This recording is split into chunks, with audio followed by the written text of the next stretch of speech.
There We we are go. live. Yeah. Hello. Hello. So, the topic today, let me share my screen. Um, It's the there's, apocalypse. it's always the apocalypse. So, when Yeah. when you work in this industry, there will always be an apocalypse, and this is the one. So, what do we mean by this is the one? So, what I'm sharing is what I was doing yesterday at lunch, which is commonly known as shitposting. Every time my partner wears this shirt, bad news are coming. And what I found really, really interesting is that I got an answer. I really did. So I don't know where it went, but I got an answer about this. Yeah, I got many answers, and it just said, I imagine any update would be good news for the sites that you've chosen to work on, which is thank you very much, Monsieur John, that works at Google. And then we come to realize there indeed was an update just like 30 minutes later.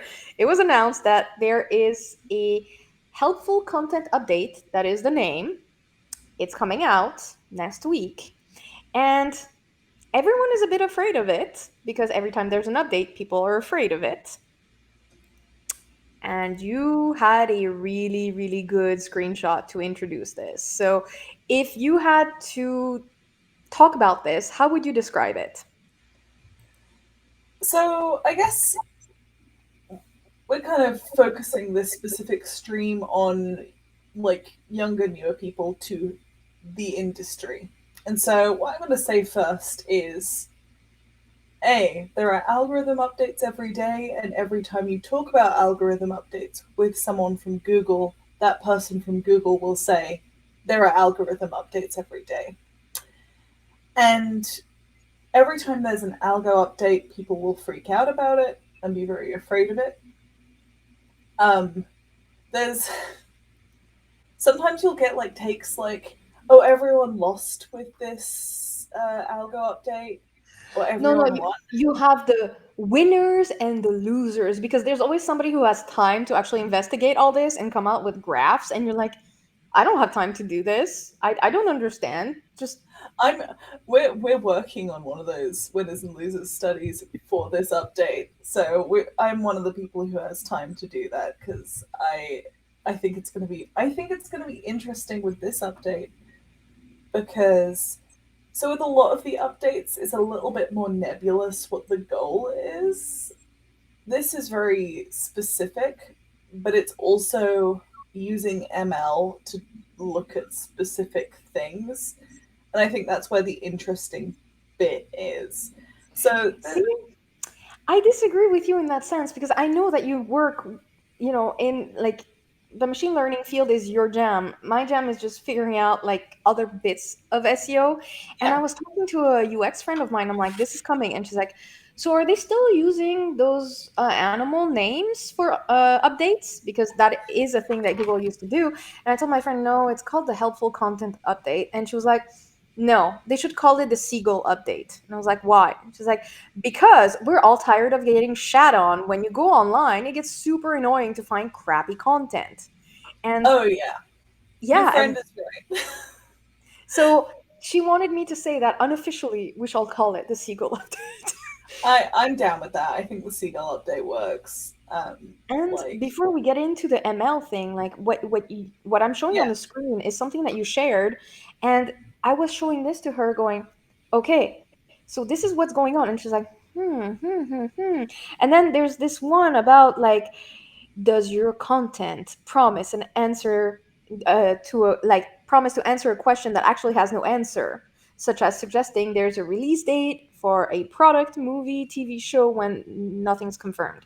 So she's like, every time I look for, is there a third season for this show? I have to deal with this. I have so many yeah. crappy contents that tell me, ads, ads, ads, ads. No.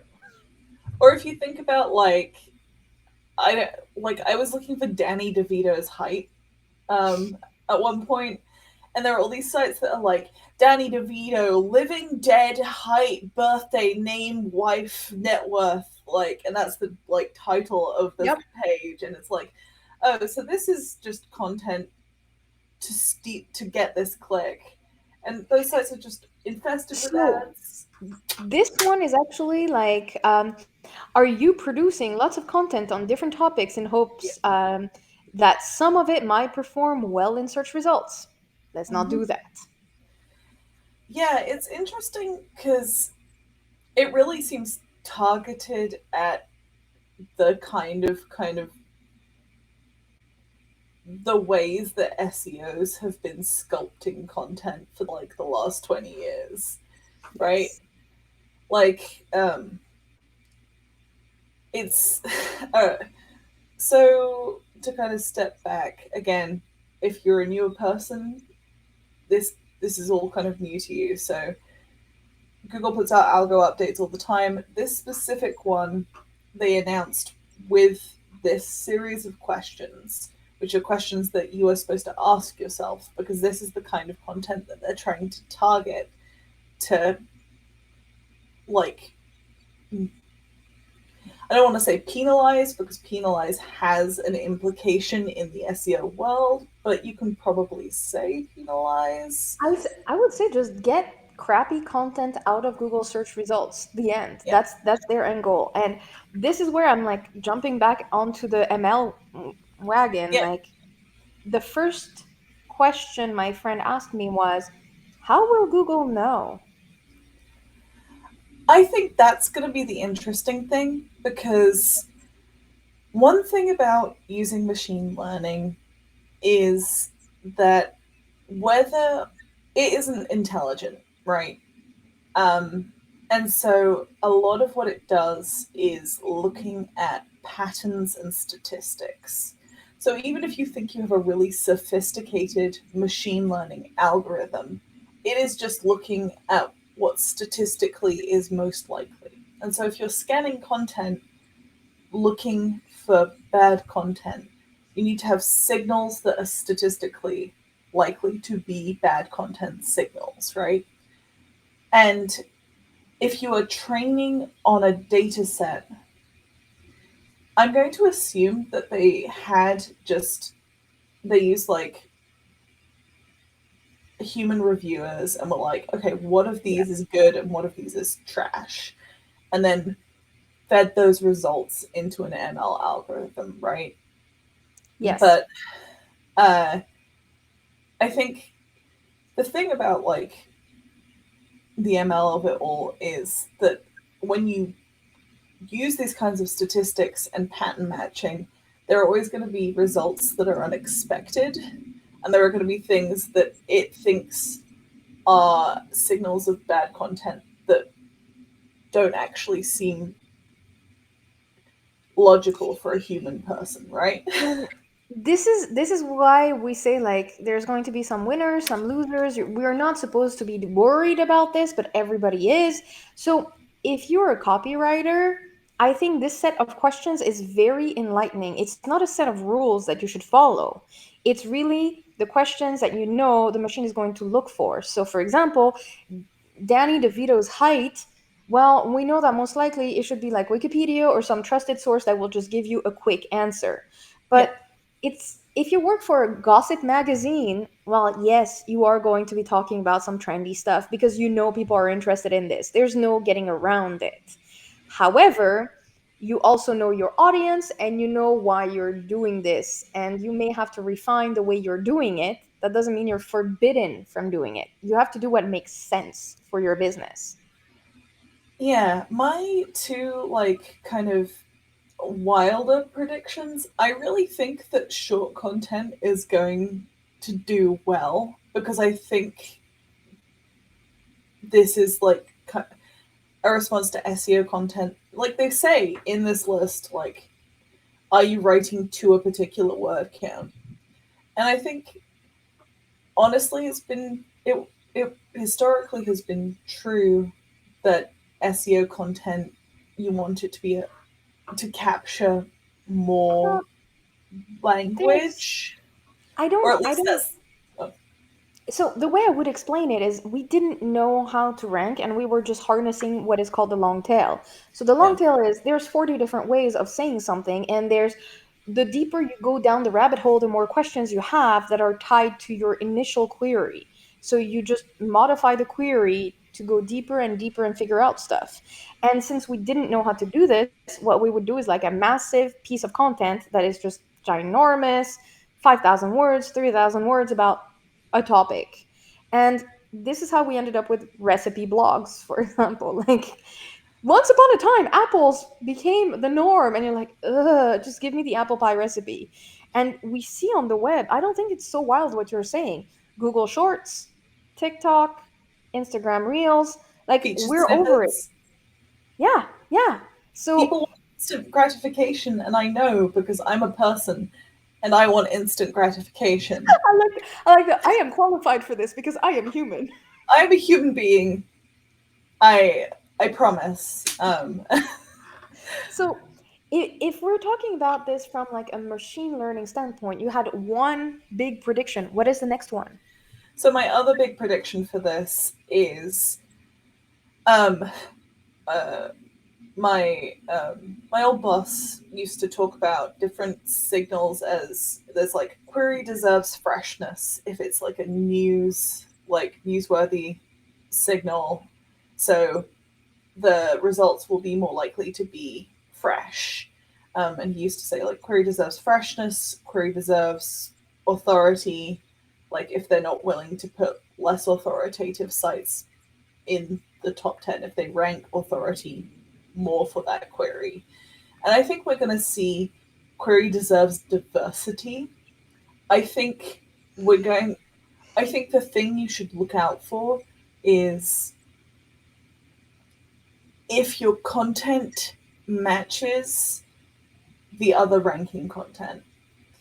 So, like, historically, the way people ranked content was using tools like ClearScope or like other tools to see what's already ranking and then write your content to that. And that's just led to you look at the top 10 links and it is Webster's dictionary defines Danny DeVito as an actor, and then there's like 6 paragraphs of stuff about Danny DeVito, and then his height, and then another 6 paragraphs, right? And it's the same thing 10 times. And I think my wacky prediction is we're going to see more diversity in the search results, where there can be diversity in the search results. And I think it's going to take it's going to take time for Google to qualify good and bad diversity in those search results. Because I think anytime you play with that kind of randomness and play with the idea of like, well, we want different results here, you are opening things up to. I'm going to add something else. So this gets a bit nerdy though. So there's a previous algorithmic update called MOM. Okay? And if I have to define this in human terms for everyone, it's basically unlocking foreign content that you would normally not have access to because you can't translate it. So if we add that layer on, it's already happening. Sorry, it's really hot here. I have the situation where I love my grandma's recipes, but they're in Hungarian, and when I want to share them with friends, the English equivalent is so like Americanized or so not simplified, but using ingredients where I'm like, ugh, that would taste weird. Don't do that. So yeah, I'm loving that I can type the recipe that I'm looking for and it will translate it for me. Like it will show me Hungarian results. So when we talk about diversity, it's no longer just diversity in silos where it's your own language. It's like becoming more of a global thing. So this adds two things. You can't just look at the competition. You really have to focus on who you want to write for, what is useful for it. And if I piggyback on what you said, this is genuinely how I felt a few weeks back. So I'm writing a guide for the use of long tail keywords, and every single result was just a copy paste, slightly tweaked version of the same thing in the results. And I'm like, I don't want to contribute to this. I'm not here for this. I don't want to start defining stuff. I want to be useful. So when we talk about useful, yeah, go for it. I mean, I was going to say, I think Google's going to try really hard to avoid making this gamifiable by SEOs, But I think if you want to take something gamifiable away and like an easy thing that you can do with content to keep it from getting dinged by this, I think thinking about content as what's ranking plus rather than just what's ranking. Like what are the questions that aren't being answered by stuff already in the results? What are things you can bring in? And if you have to do the basic shit and work on like the rest of the content, if you have to like include the stuff that's already ranking, do it in a way that isn't tedious and isn't just copy paste, and maybe even just link to one of those other pieces and be like, this has already been written about a million times, I'm going So to add to it. this is the way I handled this before the update was announced. That long tail thing, I looked at it and I'm like, I hate all of this. I'm not going to answer what is a long tail. I'm going to explain to you where that term is coming from and why it was adapted to my industry. And then that sets the tone. You explain why it works in economics, why it works in media, why it works in SEO. And Yeah, then I looked into it and I was like, okay, great, awesome. But the concrete thing is somebody looking to use long tail keywords, their situation is not the same. So I looked at, people are looking on how to do this with an e-commerce store, with a B2B site. Like these are not the same people. I'm not going to talk to them about the same things, even though it's the same topic, because that's not what they're interested in. That's not what they want. And it genuinely seems like something I'm at peace with because I feel like I'm useful. Now, remains to be seen if the machine likes it or not, but I know humans will. yeah, like I don't know. I feel like it's hard to talk about SEO because fundamentally, like our job is kind of just to make sites rank, and a lot of the time, making content that's good for human beings is like secondary, even I if have it's primary. I have two examples of this actually being the opposite for me, so I want to bring a little hope here. Okay, Um, so most of my content on my blog for my agency is not written to rank. It's written to help friends, students, and clients. So of course, some of the stuff will rank and it doesn't have a direct benefit to me. Because, for example, I'm ranking really well on Redbubble SEO because I wanted to help a friend of mine making stickers. yeah, But I'm genuinely helping folks, so this is cool. And who knows, maybe later on this will become a big deal. I will offer the service. Who knows? But I also have a basic one. I got fed up answering the same question over and over again, how to give access to Google Analytics. I always have to ask my clients, and they're like, I can't do it. I'm like, here is a tutorial. Go and enjoy it. That's it. And obviously, this content was not meant to rank because Google is offering support for this. Like, there's a lot of other blogs talking about it. And little by little, actually, I keep getting contacted by clients of mine who are like, "Oh, I typed this in Google and you popped up," and I'm like, "Really? Awesome! That means my content is useful. Cool. Like, yeah, I'm glad that the machine likes it." But I already have different channels where this travels, and there's a reason why it exists. It's not to please search engines. It's not to please me, because obviously I know this already. But it yeah. has use regularly for other humans. It's like if your content is shareable without SEO, that I think is going to be something that becomes, if people want to look at your content without searching for it, that's when you're probably more likely to win on this update, I'm going to guess. And there's another thing. Sometimes people stay stuck in the theory versus the practice. And whenever you want to write something, in these questions, we see like, did you decide to enter a niche topic area without any real expertise? This is important because I'm going to make a side joke. I've seen so many startups with like men who are founders, offering women solutions for like their pregnancies and menstruation. I'm like, when I hear you speak, I can clearly tell you have never, ever, ever experienced what I've experienced. Like, I remember one founder was like, so you're going to stick this up your vagina and then it's going to play like sounds for your unborn child. And I'm like, no, no, there is no market for this. No. So content is the same. If you don't own a dog and you start a dog blog, good luck. This is going to require a lot of expertise now. But if you do have that expertise, or if you take a moment to really educate yourself on what you're writing about, chances are you'll figure out, or you'll ask yourself some beginner questions or niche questions that are not yet answered. I mean, I think this is like gonna be a hot moment for hiring copywriters who know their niches really well, um, Hmm. and working with them. Um, you Yes. know, like I think there are going to be things written by human beings that lose, and there are going to be things written by automation that win, if we're using the winners losers parlance.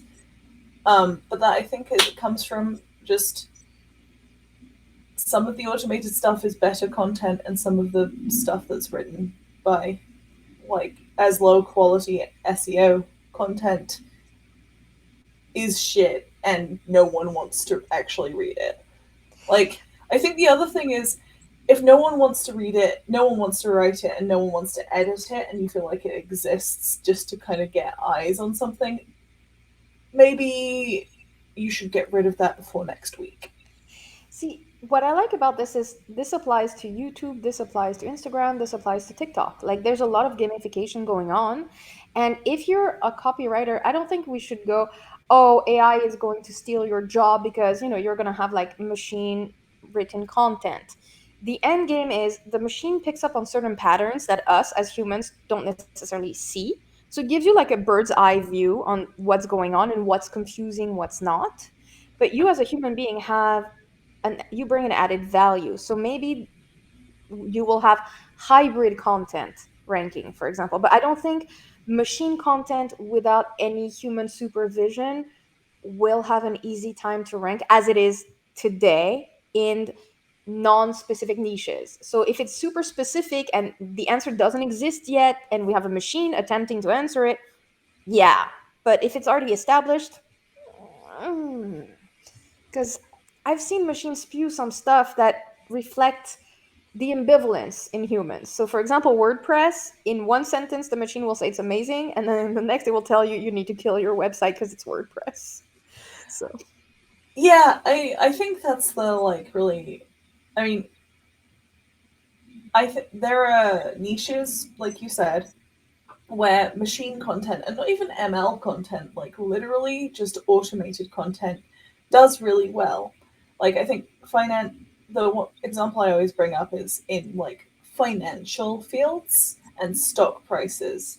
A lot of the times, those sites have automated because it's like data that we want to yeah see. Like, for example, if you're looking for an EV charger in your town, you don't need a copywriter to tell you this. You need like a database that's up to date with the right info. That's it. yeah like I think sometimes when it comes to stuff like local content, if you have a sourced database and you have like, well, we have a tire changing thing, or like, I don't know, there's a 7-Eleven everywhere.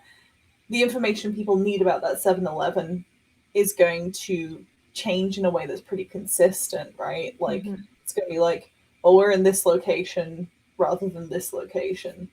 So like the best thing for you is going to be templating content that's useful to people who are going to be looking for your 7-Eleven.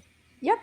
This absolutely makes sense. So at the end of the day, I don't think that anyone producing content today should fear this update unless they're producing stuff without knowing the why, knowing the how, knowing the who, knowing the where. So, what advice would you give to someone who is facing this and doesn't have your understanding of how machine learning works?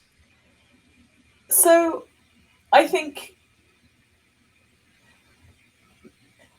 The goal of Google in using machine learning is to use a machine to interpret what a human wants from human made content.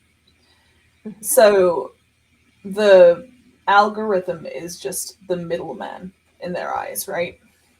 Yes. So we know what their goal is at the end here. Their goal is, they always say, like, our goal is happiness or whatever. Like, that's Yeah. kind of trite, but like, most companies that have stuff online want their users to be happy or at least engaged. So, what are Well, the there. things? Oh, Sorry, oh, I wanted to say that making humans happy is helping their bottom line. That is also something that you have to keep in mind. It's not altruistic. These yeah. changes are never made to simply benefit humans at large. Yeah, I mean, one of the things I kind of theorized was whether they'd seen some sort of metric showing more dissatisfaction with the SERPs before rolling this out, because I feel like I've seen a lot more criticism of the way Google ranks stuff recently. So, I have to tell you why. I have my little theory. Oh, So, governments around the world are going, hey, like this pandemic thing, there's been a lot of disinformation. Hey, like those elections that shan't be named, there's been a lot of stuff happening as well. So, Google is starting to look more and more liable, just like Facebook is, for these results. So there is that first element of now they may be held accountable, period. And the second element is crawling the web and indexing content costs money. So it's easier for them to automate this selection of, oh, this is not good, this is not good, I'm not spending money or time or resources on this. That's it. I I think that's a really good point, and I think that goes along with the idea that Google Google wants people to be happy, and it also wants people to have the truth as the answer, and those two things are not necessarily compatible. So that's Yes. the main conflict for Google that it's always trying to resolve is how can we make our users happy, but also not lie to them? And there are always going to be times where the lie is what makes people happier, and historically, Google has given people those lies. Like, and I don't mean this in a critical way necessarily. I mean for stuff like,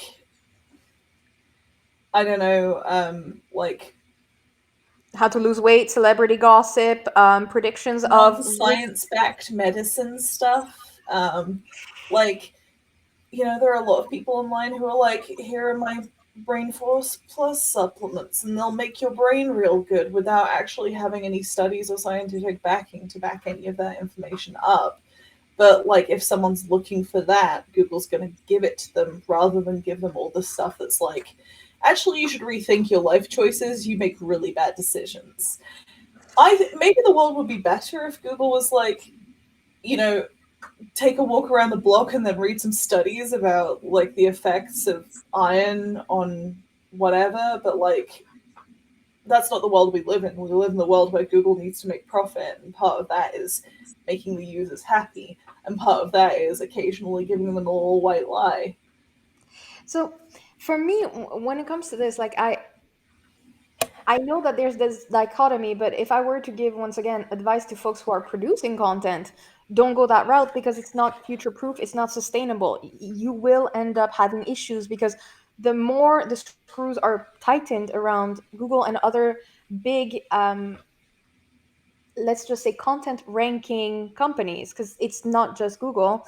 Um, the content that you're producing may work for a little bit, but it won't necessarily work for a long time. So then you have to choose, okay, am I going to produce this content that possibly has a chance of going quote unquote viral, getting clicks, etc.? Or do I want to produce something that is actually valuable, no matter how long it is, like how long it will stay valuable and how long the content is? Because at the end of the day, this is crucial for me. It means that you may not even have a shot making it through the door if you continue this. If you continue trying to make people happy without backing the stuff. So for me, I would say like copywriters should invest in knowing different niches because, well, or picking one big niche that they want to go for. But it's just like hiring a data scientist. I love it when people are like, we're looking for a data scientist. I'm like, are you looking for a bank? Are you looking for an agricultural company? Because people who know how pigs reproduce bring an added value if you are in that market. And people who know banks and like financial institutions and how they work, they make great data scientists for you. But if you parachute somebody who knows something about data science but nothing about your industry, good luck. And I mean, that's where stuff like, you can interview people who know their stuff. You can have focus groups with people who know their stuff. Like a copywriter doesn't have to be an expert unto themselves, But I call but that they an should. investment. That is investing in learning things. That's true. But it's also, you also can be a copywriter whose job is to interpret other people's information in a readable way and ask questions where you're like, I don't understand this as a layman, as I am talking to you about uh, medical stuff or pigs, to use your example. How can I interpret this in a way that is useful for people who are not pig farmers? So there's a fine line though. This is why I still have your tweet on the screen. Yeah, Are you mainly summarizing what others have to say without adding much value? So this should always be kept in the back of your mind while you do this. Am I adding value by discovering this and taking the time, like investing my time, but also my thoughts on figuring out where the added value is, where we haven't covered a topic that others have covered. So I also have an example for this. yeah, I have a dog. You know, I have a dog. You know, I'm obsessed with the dog. hmm And one of the examples that I love to use is I created content as a dog owner. That is my only expertise. I'm not a medical expert. I'm not a vet. I'm not a dog trainer, nothing. And my content ranks first for many queries where you would expect bigger websites that are more trusted to rank. Why? Because most of these websites will answer the question from a theoretical standpoint, in the sense that should I give my dog this bone? And the answer is if the bone is cooked, you do not give it. The yeah. end. As a human being, it's more nuanced than that. I don't care if the bone is cooked or not. That is like an afterthought. I care about the fact that my dog wants the chicken bone that I'm gnawing on. I care about the fact that the barbecue we're having, there's barbecue ribs, there's bones left, and the dog is signaling that it wants the bones. So I'm going to ask things from my perspective, which is can I give my dog those barbecue rib bones? And the answer is no, you shouldn't if they are barbecued and cooked. If they're uncooked, you can go for it, but if not, no. And I have this giant FAQ that I wish I had when I first got the dog before she stole a bone off of like a parking lot in the middle of nowhere, okay? Like I was so worried that my dog would have really bad problems and we were flying, etc., etc. Like just let's not get into it, horror show. But Yeah. I did this FAQ to answer this need, and it looks like my SEO friend was like, "This is keyword stuffing." I'm like, "I don't care. This needs to be seen. Like, people keep asking the same question, but in different ways. Can they have fish bones? Can they have like pork chop bones? Like that.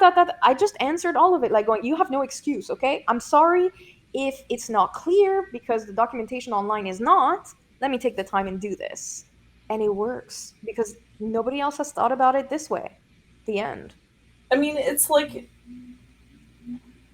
there are two kinds of people who will be searching for that query. It's people who are about to give their dog a bone and people whose dog has stolen a bone and are like, do I need to take my dog to a vet right now? Yes.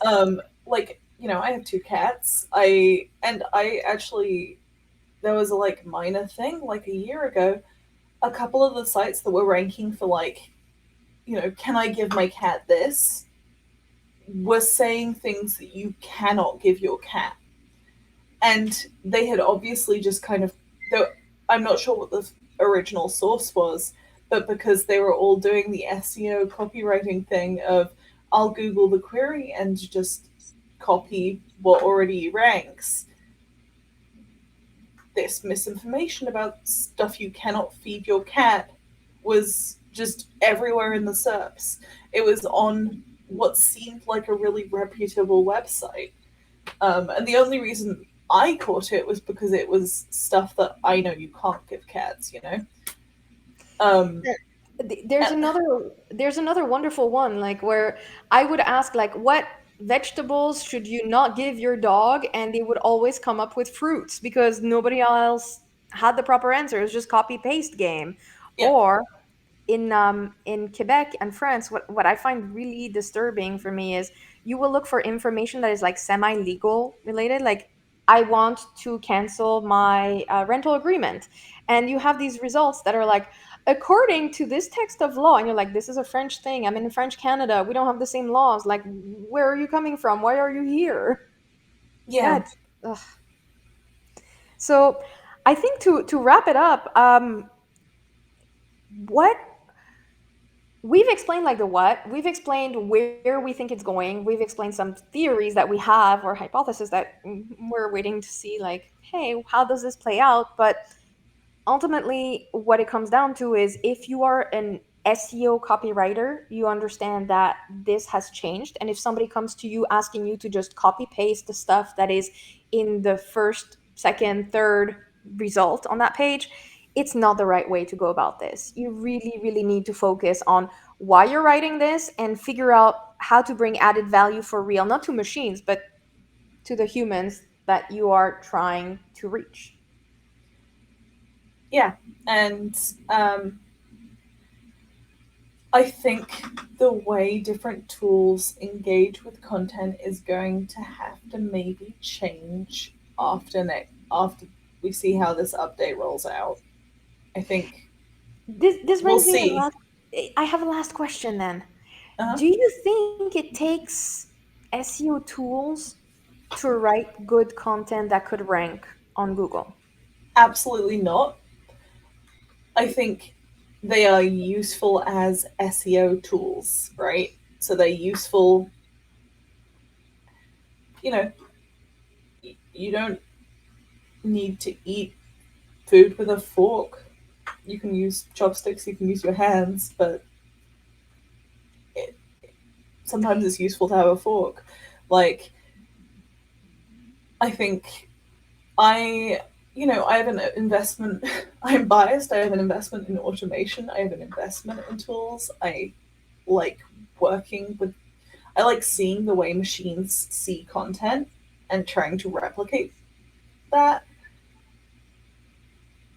You definitely don't, you can just make good content. But for people who are working in bulk, it's harder to make good content and it's easier to do it with the guidance from those tools, if that makes sense.